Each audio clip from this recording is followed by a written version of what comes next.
नहीं, बिस्मिल्लाहिर्रहमानिर्रहीम। हम नया लेक्चर शुरू करते हैं। इस लेक्चर में हमने जो हमारा जो एजेंडा है ना, वो लास्ट लेक्चर ही को कंटिन्यू कर रहे हैं हम। कि हमारे पास जो था कि वेबसाइट लेआउट डिज़ाइन हमारे पास हो गया था।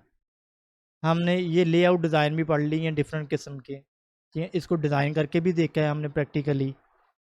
और उसमें हमें एक छोटी सी माइनर से वो मिस्टेक हम लोग कर रहे थे कि हम कमेंट दे रहे थे ना जब, तो ये देखिए हमारी लेआउट है ना, ये फुटर ऊपर आ गया था। रिफ़्रेश कर रहे थे ना, तो इसको मैंने उस वक़्त डायग्नोज़ नहीं किया, इसको ट्रबल शूट भी नहीं किया। लेकिन अब आप देखिए ना, मैं जब करने लगा हूँ तो मैंने देखा कि जो हम कमेंट लिख रहे थे ना, कमेंट में यहाँ स्पेस आ गई थी। डैश डैश और स्पेस एंगल राइट ब्रैकेट जो थी, ये स्पेस ने इस सारी लेआउट ख़राब की थी, ठीक है। अब मैं स्पेस को रिमूव करता हूँ, कंट्रोल एस करता हूँ, सेव करता हूँ, ऑल टैप करें, रिफ़्रेश करें, ये ख़त्म हो जाएगा। ये लें, फुटर वापस अपनी पोजीशन पे चले गया, ठीक है ना। तो ये माइनर सी मिस्टेक्स होती हैं जब आप कोड में कर रहे हों, तो पता नहीं चलता है कि आप क्या करें। ये मैं फिर स्पेस दी है, कंट्रोल एस किया, ऑल टैप किया, रिफ़्रेश किया, तो फुटर ऊपर आ गया, ठीक है ना। तो ये अपनी मिस्टेक जो कोड पे ख्याल रखें। कमेंट जब भी दें तो एंगल ब्रैकेट के साथ जो डैशेज़ है ना, इनमें स्पेस नहीं आनी चाहिए, ठीक है। और स्टार्ट हमेशा कमेंट जो है वो एक्सप्लेनेशन साइंस ही होता है। हमारा नेक्स्ट टॉपिक भी इन्हीं पे होगा, कोटेशंस कैसे लिखनी, कमेंट्स और कलर्स कैसे देना है, ठीक है ना। तो अभी हमारा जो मेन टॉपिक है कि हम उसी को कैरी करते हैं कि हमारा था कि हमने वेबसाइट का डायरेक्टरी स्ट्रक्चर बनाना है अपना, ठीक है। अच्छा जी, इधर ही आते हैं। सबसे पहले देखें जी, वेबसाइट का जब भी आपने कोई डायरेक्टरी स्ट्रक्चर बनाना है, तो जो वेबसाइट बनानी है ना, उसके नाम से आप वेबसाइट का डायरेक्टरी रूट डायरेक्टरी बनाएं, ठीक है ना। रूट डायरेक्टरी हमने बनानी है। सपोज़ करें आप कोई वेबसाइट बना रहे हैं जी, ये लें जी स्टार बज़, ठीक ना।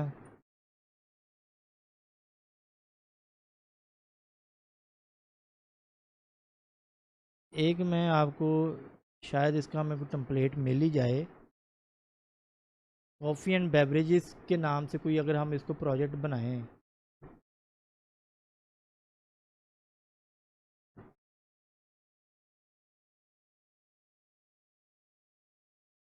ठीक है ना।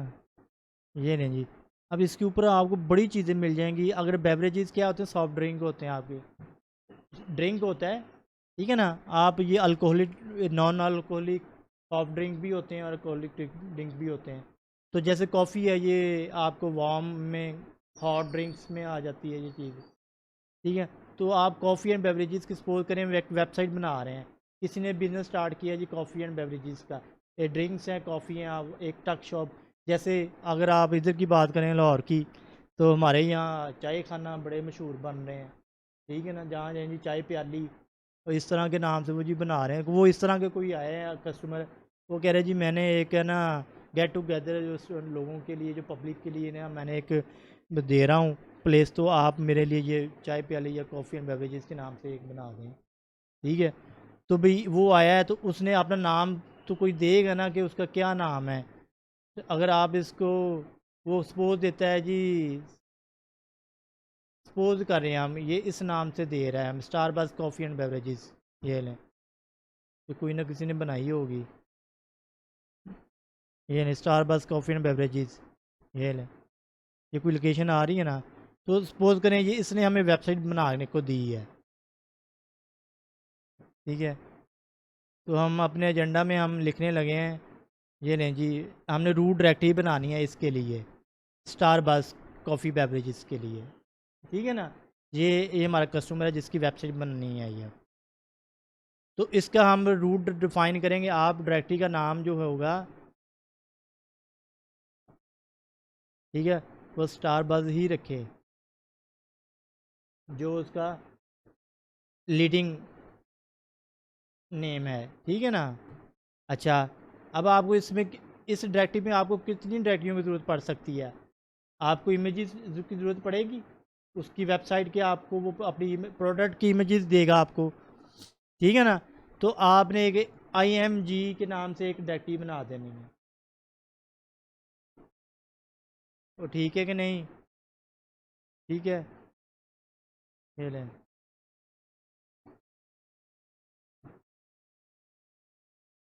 ठीक है, जितने इमेजेस होंगे आपके, इनके अंदर सब डायरेक्टरी बना दें आगे।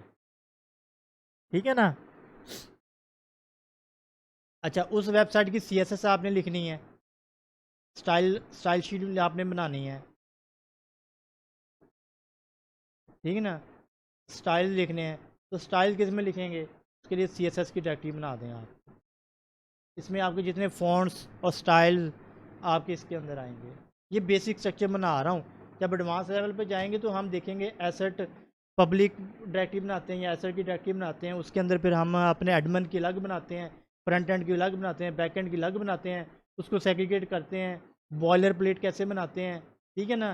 जो एक आपके अगर फ्रेमवर्क होगा तो उसमें हम कैसे बनाएंगे।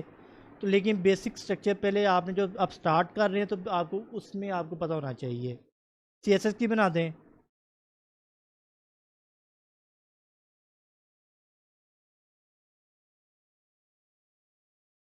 अच्छा, इसको थोड़ा ठीक कर लें, ये हमने स्पेलिंग में गलत लिख लिए हैं। इसमें मैंने एंड डाल दिए, कॉफ़ी एंड बेवरेजेस, और ये इसको कर दें स्टार बज़। ये लें जी। अच्छा, अब आपने एक्शन कोई परफॉर्म करने हैं उस वेबसाइट के लिए। भी आप क्लिक करें तो ये हो जाए, आप सबमिट करें तो ये एक्शन हो जाए। ठीक है ना? तो या कोई मैसेज प्रॉम्प्ट हो जाए, आपको कोई क्लिक करे, तो उसके लिए फिर आपको एक डायरेक्टरी बनाएं आप, जहां आपने जावास्क्रिप्ट आपने लिखनी है। ठीक है, तो JS की डायरेक्टरी बनाएं उसके लिए। ठीक है ना? ये तो तीन इंपॉर्टेंट है। जावास्क्रिप्ट के लिए आपको अलग डायरेक्टरी बनाएं, CSS के लिए अलग बनाएं, इमेज के लिए अलग बनाएं। अगर आप जेनेरिक रखना चाह रहे हैं, फ्रंट एंड के लिए अलग बनाना चाह रहे हैं, बना लें। बैक एंड की अलग है, एडमिन पहले बना रहे हैं, नहीं तो आप पेजेस के नाम से एक डायरेक्टरी बना लें जिसमें सारे पेजेस आ गए। क्योंकि रूट डायरेक्टरी में तो आपकी इंडेक्स फाइल पड़ी होगी ना। ऑल पेजेस इसमें आ जाएंगे आपके, home page, about page, contact page. ठीक है ना? पोर्टफोलियो है अगर तो पोर्टफोलियो पेज है, आर्काइव है तो आर्काइव पेज आ जाएगा। ठीक है ना? ब्लॉग है तो ब्लॉग का पेज आ जाएगा, गैलरी है इमेजेस तो गैलरी का पेज बन जाएगा। समझ गए? वो इस तरह के सारे पेजेस ही होंगे। यहाँ तो एक डायरेक्टरी बना दें पेजेस के नाम से, जिसमें सारे पेजेस होंगे, ऑल पेजेस होंगे आपके। ठीक है? तो नहीं तो हर एक के नाम से एक डायरेक्टरी बना दें। यहाँ जिसमें आप फ्रंट एंड है तो उसमें आप फ्रंट एंड की गैलरी बना रहे हैं तो फ्रंट एंड की डायरेक्टरी बना लें, उसके अंदर आप नाम दें या एप्लीकेशन का नाम दे लें। ठीक है? तो नहीं तो कुछ लोग पेजेस को दे देते हैं, पेजेस दे लें, ये नहीं, एक डायरेक्टरी बना दें। ठीक है? अच्छा जी, अब ये जो पैटर्न है ना, यही आपने फॉलो करना है। अब हम आप देखते हैं कि एक ये जो डायरेक्टरी स्ट्रक्चर है ना फॉर वेबसाइट, ये एक रूट है। रूट आपका स्टार बज़ है। ठीक है ना? उसको आप रूट बोलेंगे, और ये स्लैश होता है ये रूट। वैसे स्लैश जब आपने पाथ देना है ना, सपोज मेरा इमेज इस डायरेक्टरी के अंदर पड़ा है इमेज, और मैं इंडेक्स फाइल पे बैठा हूँ, ये मैंने ये जो जितने पेजेस हैं ये पेजेस हैं आपकी फाइलें हैं। ठीक है ना? इंडेक्स फाइल से मैंने जाना है इमेज के अंदर, मैंने अपना इमेज कॉल की है। वो कैसे करते हैं, वो पाथ बताना पड़ता है। ठीक है ना? तो वो क्या, हमने JS फाइल लेनी है, लोड करवानी है, तो ये सारी रूट के अंदर ये सारी क्या है, CSS इमेज JS पेजेस, ये डायरेक्टरी हैं आपकी। इनकी पेरेंट जो है वो ये है स्टारबज़। ठीक है ना? स्टारबज़ कॉफ़ी एंड बेवरेजेस में आपने रूट बना ली है स्टारबज़, उसके अंदर CSS है, उसके अंदर इमेजेस है, उसके अंदर JS, उसके अंदर पेजेस है। और स्टारबज़ के अंदर ही आपने index.html फाइल बनाई है। index.php की जब आप कोर पे काम करेंगे तो हम इसको नाम दे देंगे index.php। अभी हम HTML सीख रहे हैं तो अभी इसलिए हमने index.html ही रखा हुआ है। .html ये फाइल हम इसमें रूट में ही रखते हैं, ये इसलिए जब हम पढ़ेंगे तो बताएंगे। लेकिन अभी मैं वन लाइनर बता देता हूँ कि आपने अपनी रिस्ट्रिक्शन लगानी हो ना, कि किसको क्या चीज़ आपने एक्सेस करवाने के लिए देनी है, कि पब्लिकली क्या चीज़ एक्सेस हो, वो आप रूट पे इस HT एक्सेस के ऊपर बताते हैं कि कौन कौन सी डायरेक्टरी या उसके अंदर जो इमेजेस या कोई फाइलें जो हैं वो कौन कौन सी इस रूट के अंदर एक्सेस हो, क्योंकि जब पब्लिक से ट्रैफिक आएगी है ना तो वो रूट के ऊपर लैंड करेगी आके। जब लैंड करेगी तो इसके अंदर आपने बताना कि भी मेरे कौन कौन से पेजेस एक्सेसिबल हैं, कौन कौन से नहीं हैं। समझ गए?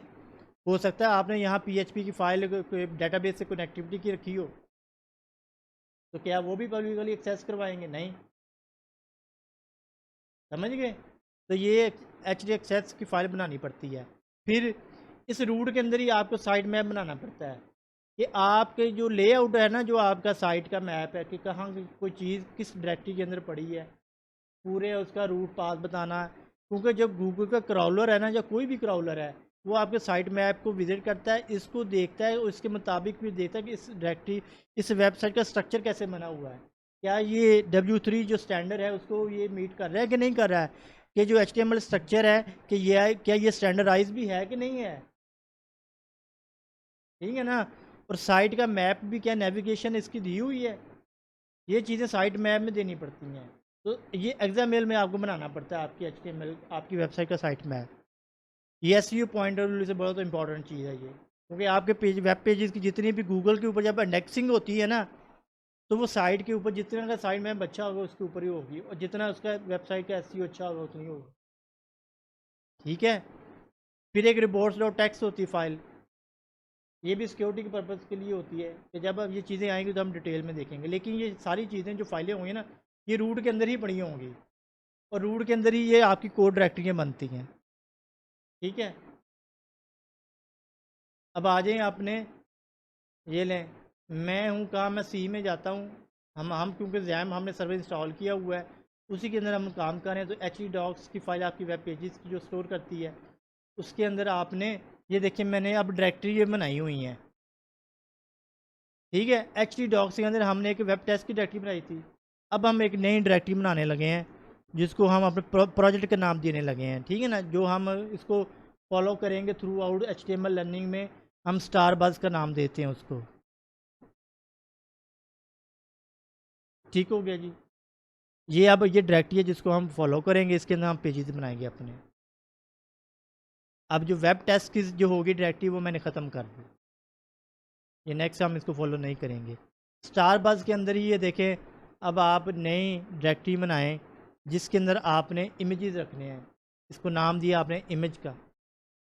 इसके अंदर आप एक नए एक और डायरेक्टरी बनाएं जिसमें आपने जावास्क्रिप्ट की फाइलें रखनी है, JS रख लें। इसके अंदर एक और डायरेक्टरी बनाएं जिसमें आपने अपने फॉन्ट्स और CSS रखनी है, CSS की आ गई। ठीक है? अभी मैं हम पेजेस की डायरेक्टरी नहीं बनाते, क्योंकि स्टार इस लेवल के ऊपर ज़्यादा से ज़्यादा 3 से 4 पेजेस बना लेंगे, या 5, यानी कि अबाउट है उसका, कॉन्टैक्ट है उसका, होम का, प्रोडक्ट्स का, या कोई ऐसी चीज़, या हमने जिसका बनाना ब्लॉग का बना लिया। तो अगर हम स्टार्ट में करेंगे ब्लॉग बनाए वेबसाइट, ठीक है, तो उसका हम बना लेंगे फिर कि ये ले ली, ये ब्लॉग है तो फ्रंट एंड में तो मेन डायरेक्टरी आपकी ये हो जाएंगी। ठीक है? ये आपका डायरेक्टरी स्ट्रक्चर हो गया। अच्छा, अगर मैं आपको कोई डेमो दूँ, डायरेक्टरी स्ट्रक्चर यहाँ कंप्लीट है, इसमें कोई क्वेश्चन आपका? ठीक है? आपका रूट होगी सी एस एस की बना ली हमने, JS, इमेज, ठीक है ना, इमेज, और ये आपकी फाइलें होती हैं, ये लें, ये CSS, इमेज, JS। अब हम जब इसको कॉल करेंगे ना, जब आप कोड लिखेंगे कि मैं कोई इमेज, जैसे आपको मैंने एक एम्बेड करवाया था एक दफ़ा इमेज, तो मैंने इमेज भी इसी फाइल के, जैसे वेब टेस्ट में जाएं तो आपको पता होगा मैंने इमेज भी वहीं रखा हुआ था, ये लें, ये वेब का इमेज था आपका। अब हम इसको इमेज की डायरेक्टरी के अंदर स्टोर करेंगे। ठीक है? अच्छा, अब मैं आपको डेमो देता हूँ, कुछ डायरेक्टरियाँ अगर कोई बनी हो ना, तो आपको थोड़ी सी अंडरस्टैंडिंग देने के लिए। चलें जी, ये एक डैशबोर्ड है। अब देखें इसमें कितनी डायरेक्टरियाँ बनाई हुई इसने। ठीक है? जो हमारी मेन है उसमें कोई नहीं, उसने स्टाइल शीट एक बनाई है जावा स्क्रिप्ट लिए, देखिए, ये देखें आप, IMG स्टैंडर्ड है, आप इमेजेस कंप्लीट लिखना चाह रहे हैं लिख लें, इसमें सारे इमेजेस हैं इसके। आप किसी वेबसाइट का कोड मिला है आपको, आपने उसको एनालाइज करना है। अभी आपको 3 डायरेक्टरियों का पता है, तो आप उस डायरेक्टरी में ज़ाहिर बात है आपको इमेज कोई चाहिए तो आप इमेज की डायरेक्टरी में जाएंगे। आपको स्टाइल शीट में काम करना है, कोई कस्टमाइजेशन करनी है तो आप स्टाइल शीट में ही जाएंगे। ये देखें, ये CSS की फाइलें सारी, ये आल के नाम से है, ये आल राइट एल लिखा हुआ उसने, ठीक है, राइट साइड की है या मेन्यू की है या नॉर्मलाइज किया हो कोई चीज़, तो उस हिसाब से उसने नाम दिए हुए अपनी CSS की फाइलों को। कोई फ़ॉन्ट रखे होंगे वो भी इसमें है। अगर जावा स्क्रिप्ट है तो जावा स्क्रिप्ट की फाइलें, ये देखें JS की फाइलें सारी, JS जो है इसके अंदर है। मॉडर्नाइज कोई JS कोई इसने प्लगइन यूज़ किया है उसकी JS है, चाहिए थी, ठीक है। और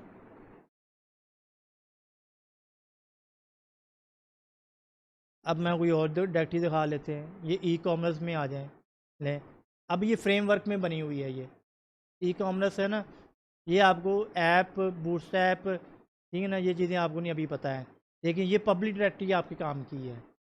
ये देखें, मैं एक फ़ाइल दिखाता हूँ आपको, शायद यहाँ पड़ी हो, ये htaccess फाइल है, बड़ा करूँ इसको, ये देखें htaccess फाइल नज़र आ रही है। तो ये कोड आपने रूट डायरेक्टरी के अंदर आपने रखी हुई है, index.php की फ़ाइल पड़ी है, ठीक है ना। तो आगे जेसन की फ़ाइलें हैं, ये देखें रिपोर्ट और टैक्स पड़ी हुई है, इसको ओपन करें, क्या है इसमें लिखा हुआ है, यूज़र एजेंट ऑल डिसअलाउ कर दो, यानी आपने कोई रिस्ट्रिक्शन लगानी है ना तो आप अपनी रिपोर्ट की टैक्स में बताते हो।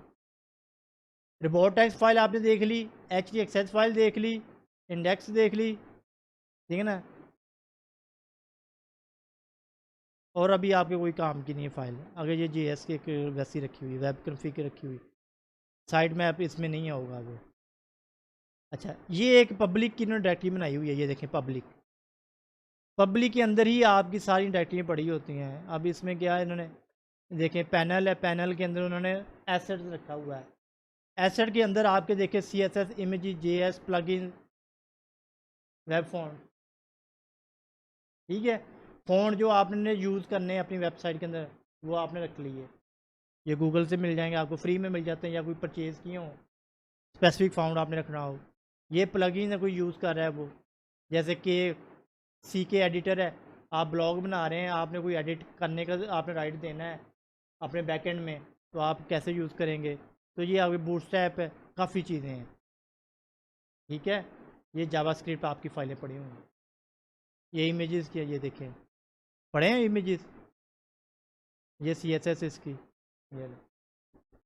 तो जब फ्रेमवर्क की बात है तो एसेट्स है, तो मैं इसको अपनी डायरेक्टरी में भी लिख सकता हूँ। मैं इसमें आके ना स्टारबक्स में आके मैं कह सकता हूँ इन तीनों को मैं एक एसेट की डायरेक्टरी बनाऊँ, उसके अंदर सारी, क्योंकि मुझे पता है ये मेरे एसेट्स हैं जो मैंने यूज़ करने हैं आगे। तो अभी हमने बात यहाँ तक रखी है, जैसे जैसे हम एडवांस लेवल को टचेस करेंगे तो हम इसको भी उसके मुताबिक अपने कोड को करते रहेंगे। स्टार्ट लेवल पे आपने यही करना है, क्योंकि हम नोटपैड यूज़ करें तो ये यूज़ करें, तो डायरेक्टरी स्ट्रक्चर आपका यहाँ पे फिनिश, ठीक है ना जी। नहीं जी, अब आपको ये 3 लेक्चर जो इम्पोर्टेंट थे, जो 3 हमने लास्ट लेक्चर भी किया इससे पहले, वेब लेआउट का, वेबसाइट का स्ट्रक्चर का, हेडर में कैसे एलिमेंट, फुटर एलिमेंट, नेव एलिमेंट, ठीक है ना, आर्टिकल, मेन एलिमेंट, ये सारे जो मैंने आर्टिकल पढ़ाए हैं, और ये डायरेक्टरी स्ट्रक्चर, ये तीनों अब ये इंपॉर्टेंट है, इसको बार बार देखें, जो चीज़ नहीं समझ आई उसको समझें। आगे हम जो बढ़ेंगे फिर अब हमारे नॉमिनल से जो एलिमेंट्स रह गए हैं अब यहाँ से स्टार्ट होने शुरू हो जाएंगे, ठीक है ना।